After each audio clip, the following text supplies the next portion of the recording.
আরজিকর হসপিটালের যে চিকিৎসককে ধর্ষণ এবং খুন করার অভিযোগ উঠেছে, এরপর যে বিষয়গুলো সামনে এসছে, যদি আমরা বলি আরজিকর হসপিটালের ভূমিকা নিয়ে প্রশ্ন উঠেছে, কলকাতা পুলিশের এবং রাজ্য সরকারের, অর্থাৎ রাজ্যের স্বাস্থ্য দপ্তরের। তো এই তিন দপ্তরের মধ্যে মুখটা পুরল কাদের, সবচেয়ে বেশি মুখটা পুরল কাদের, এই নিয়ে করবো একটু আলোচনা। নমস্কার, আমি সত্যজিৎ পাল। পুরো ভিডিওটি দেখুন, তাহলে বিস্তারিত আলোচনা করতে সুবিধা হবে। বিষয়টা প্রথমে আলোচনা করি আরজিকর হসপিটালের ভূমিকা নিয়ে, বা তাদের মুখটা কতটা পুরল। গত 9ই আগস্ট আরজিকর হসপিটালের সেমিনার রুমে যখন মহিলা চিকিৎসকের ধর্ষণ এবং খুনের অভিযোগ ওঠে বা তার দেহ পাওয়া যায়, তো সেই সময় তার পরিবারকে যেভাবে ভুল ইনফরমেশান দেওয়া হয়, আরজিকর হসপিটালের পক্ষ থেকে পরিবারকে জানানো হয় তাদের মেয়ে অসুস্থ, কখনো বলা হয় তাকে এমার্জেন্সিতে নিয়ে যাওয়া হয়েছে, এবং পরবর্তীতে জানানো হয় তাদের মেয়েকে আত্মহত্যা করেছে তাদের মেয়ে। তো এরপর যেটা সামনে আসে যে সেখানে আরজিকর হসপিটাল তাদের পক্ষ থেকে কিন্তু কোনো এফআইআর করা হয়নি, এমনকি পরিবারকে 3 ঘন্টা বসিয়ে রাখা হয়। অর্থাৎ কোথাও যেন একটা তথ্য প্রমাণ লোপাটের একটা কিন্তু অভিযোগ প্রথমেই তোলেন চিকিৎসকের বাবা মা। এরপর তো আমরা দেখলাম যে বিষয়গুলো সামনে এসছে, বিশেষ করে আরজিকর হসপিটালে দুর্নীতির অভিযোগ সামনে আসে। বিশেষ করে সেখানে যেখানে মর্গে থাকা মৃতদেহ নিয়ে তারপর সহবাস বা ব্লু ফিল্মের বিষয়গুলো সামনে এসেছে। সুতরাং তা অত্যন্ত মর্মান্তিক, বেদনাদায়ক, এবং শুধু এটাই বলবো যে এই ঘটনা আরজিকর হসপিটালের মুখ তো পুড়েছে, কারণ আরজিকর হসপিটালের মতো একজন স্বনামধন্য প্রতিষ্ঠান, বিশেষ করে যেখানে রাধা গোবিন্দ কর, তিনি এক কথায় ভিক্ষে করে এই হসপিটাল তৈরি করেছিলেন। পরাধীন ভারতবর্ষে যেখানে ভারতীয়দের চিকিৎসা করার কোনো জায়গা ছিল না, অর্থাৎ দেশের হাসপাতালগুলো পরিচালনা করতো ইউরোপীয় চিকিৎসকরা, সুতরাং সেখানে ইউরোপিয়ানদের চিকিৎসা হতো, ইস্ট ইন্ডিয়া কোম্পানির কার্যকর্তাদের চিকিৎসা হতো। তো সেইভাবেই ভারতের চিকিৎসার ব্যবস্থা ছিল না, বহু ভারতীয় সে সময় বিনা চিকিৎসায় মারা যান। সে সময় রাধা গোবিন্দ কর, তিনি কিন্তু তার উদ্যোগেই কিন্তু এই হসপিটাল তৈরি হয়েছিল, এবং পরবর্তীতে তার নামে এই হসপিটালের নাম হয়।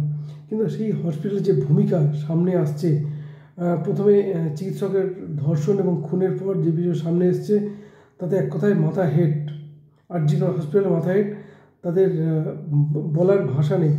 বিশেষ তারপর যে দুর্নীতিগুলো এসছে, সুতরাং এই হসপিটাল, শুধু এই হসপিটাল নয়, রাজ্যের হয়তো আরও হসপিটালে এইরকম কিন্তু দুর্নীতি হয়তো ঘটে চলেছে, যেগুলো হয়তো রাজ্যের স্বাস্থ্য দপ্তর সেটা হয়তো দেখে না। আমার মনে হয় রাজ্য স্বাস্থ্য দপ্তরকে আরও বেশি গুরুত্ব দেওয়া উচিত।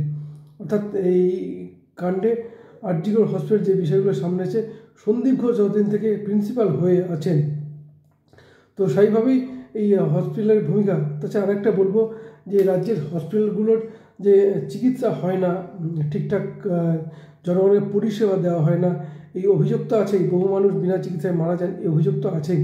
কিন্তু একজন চিকিৎসক যিনি এখানে পড়াশোনা করতেছেন, সেই চিকিৎসক যেভাবে ধর্ষণ এবং খুন হয়েছেন, তাতে সত্যি এই হসপিটালের ভূমিকা নিয়ে প্রশ্ন উঠেই যায়। সুতরাং মুখ যথেষ্ট পুড়েছে আরজিকর হসপিটালের। এখন তদন্ত চলছে, আমরা জানি প্রিন্সিপাল সন্দীপ ঘোষ গ্রেপ্তার হয়েছেন। এখন তদন্তের বাকিটা কি উঠে আসে দেখো, কিন্তু যথেষ্ট মুখ পুড়েছে এই আরজিকর হসপিটালে, বিশেষ করে রাধা গোবিন্দ করের প্রতিষ্ঠিত এই হাসপাতালে। এবার আলোচনা করি একটু কলকাতা পুলিশের ভূমিকা নিয়ে। কলকাতা পুলিশের সবচেয়ে বেশি মুখ যদি কারো পুড়ে থাকে কলকাতা পুলিশের, তখন এই কলকাতা পুলিশকে এক সময় স্কটল্যান্ড ইয়ার্ডের সঙ্গে তুলনা করা হতো।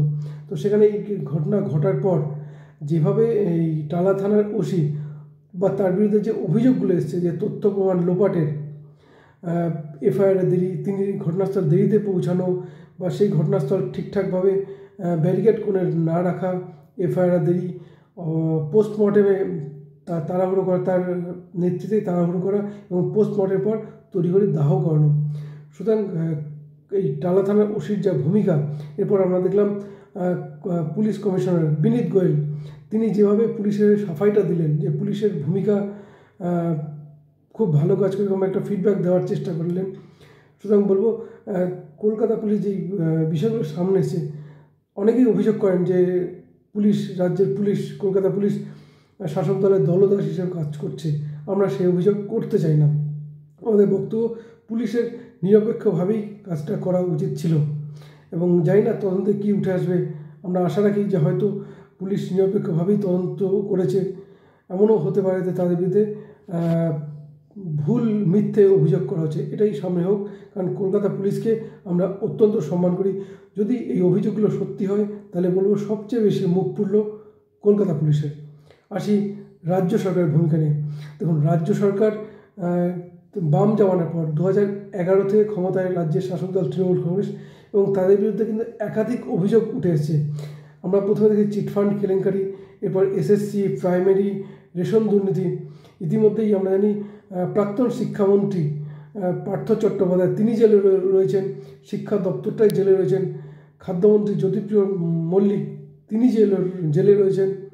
পাশাপাশি 100 দিনের কাজের দুর্নীতি বা আবাস যোজনার দুর্নীতি, পাশাপাশি আরও যেগুলো আসে যে একটা সময় দেখলাম মিড ডে মিল, সেই টাকা থেকে কিন্তু বকটের ক্ষতিপূরণ দেওয়া হয়েছে। সুতরাং এটা একটা দুর্নীতির মধ্যে পড়ে। অর্থাৎ রাজ্য সরকারের বিরুদ্ধে যে দুর্নীতির অভিযোগগুলো সেগুলো কিন্তু মারাত্মক, এমনকি এটাকে বহুদিন থেকেই হয়ে আসে। অর্থাৎ সেই সরকারের কাছে নিরপেক্ষতা হয়তো এক্সপেকটেশন বাংলার মানুষ খুব একটা করেন না, কারণ যেহেতু পরপর ঘটে আসছে। অর্থাৎ এই দুর্নীতিটা এই সরকারের হয়তো প্রাতিষ্ঠানিক রূপ পেয়ে গেছে, এটা বলা যেতেই পারে। কারণ তাছাড়া আরও একবার দেখলাম যে টালাতা এই ঘটনা, আরজিকরের ঘটনার পর রাজ্যের স্বাস্থ্য দপ্তর, যেহেতু মহিলা চিকিৎসক, যদি একজন সাধারণ মানুষ হতেন তাহলে আলাদা ব্যাপার, একজন চিকিৎসক তাই কিন্তু সিকিউরিটি দেওয়া রাজ্যের স্বাস্থ্য দপ্তরের মধ্যেও পড়ে বিষয়গুলো খতিয়ে দেখা। কিন্তু যেখানে দেখলাম স্বাস্থ্য দপ্তরের পর থেকে যে ঘটনাস্থল ভাঙার একটা বা রিনোভেশনের একটা চেষ্টা করা হলো, সুতরাং এখানে একটা ভূমিকা কিন্তু উঠেই যায়। হয়তো রাজ্যের স্বাস্থ্য দপ্তরের মাথায় বা যারা রয়েছেন তারা হয়তো যাকে দায়িত্ব দিয়েছেন, সন্দীপ ঘোষের মতো যাকে দায়িত্ব দিয়েছেন, তারপর ভরসা করেছেন বলেই এই ঘটনা ঘটেছে। তাদের বিশ্বাসে অমর্যাদা করেছেন, বিশ্বাস নিয়ে খেলা করেছেন, এটা হতে পারে। কিন্তু যে অভিযোগগুলো রাজ্য সরকারের বিরুদ্ধে উঠে আসছে, তাতে এক কথাই বলবো যে রাজ্য সরকারের ওপর সাধারণ মানুষের হয়তো এক্সপেকটেশন হয়তো কমে গেছে। তো এই দিক দিয়ে 3 দপ্তর যদি দেখি, আরজিকর হসপিটাল, এমনকি বলবো রাজ্য সরকারের উচিত নিজেদের ইমেজ বিল্ড আপের জন্য বিষয়গুলো খতিয়ে দেখা, বা আরজিকর হসপিটালের মতো আর কোনো হসপিটালে এরকম কোনো সন্দীপ ঘোষ আছে কি না তাই খুঁজে বের করা এবং তার বিরুদ্ধে তদন্ত করা। যদি রাজ্য সরকার এই পদক্ষেপগুলো নিতে পারে তা রাজ্য সরকার বলে ইমেজ কিছুটা হলেও ফিরে আসতে পারে। তবে আরজিকর হসপিটালের কথা বললামই, সুতরাং সন্দীপ ঘোষ যেহেতু প্রধান ছিলেন, সুতরাং এর ভূমিকা নেওয়ার কোনো প্রশ্ন নেই। এদের প্রথম থেকেই তাদের ভূমিকা নিয়ে প্রশ্ন হয়েছে। অর্থাৎ তাদের কিন্তু সবচেয়ে বেশি যদি আমরা বলি, তাদের কিন্তু তাদের মানুষের আস্থাও কিন্তু কমে গেছে। অর্থাৎ এই ঘটনায় আরজিকর হসপিটাল, কলকাতা পুলিশ এবং রাজ্য সরকার, এই 3 ডিপার্টমেন্টের মধ্যে সবচেয়ে বেশি মুখ পড়েছে কিন্তু কলকাতা পুলিশেরই। কারণ কলকাতা পুলিশ তাদের কিন্তু আরও নিরপেক্ষ হয়ে তদন্ত করা উচিত ছিল এবং বিষয়টা দেখো। কারণ এই কলকাতা পুলিশকেই কিন্তু একসময় স্কটল্যান্ড ইয়ার্ডের সঙ্গে তুলনা করা হতো। আমরা চাই যে অভিযোগগুলো উঠে এসেছে সেগুলো মিথ্যা হোক, বিনীত গোয়েলের বিরুদ্ধে অভিযোগগুলো মিথ্যে হোক এবং তারা স্বমহিমায় সঠিকভাবে নিরপেক্ষভাবে কাজ করুন, বাংলার মানুষের আস্থায় ফিরে আসুন, এটাই আমরা চাই। ভিডিওটা কেমন লাগলো জানাবেন কমেন্ট করে। ধন্যবাদ, ভালো থাকবেন সবাই।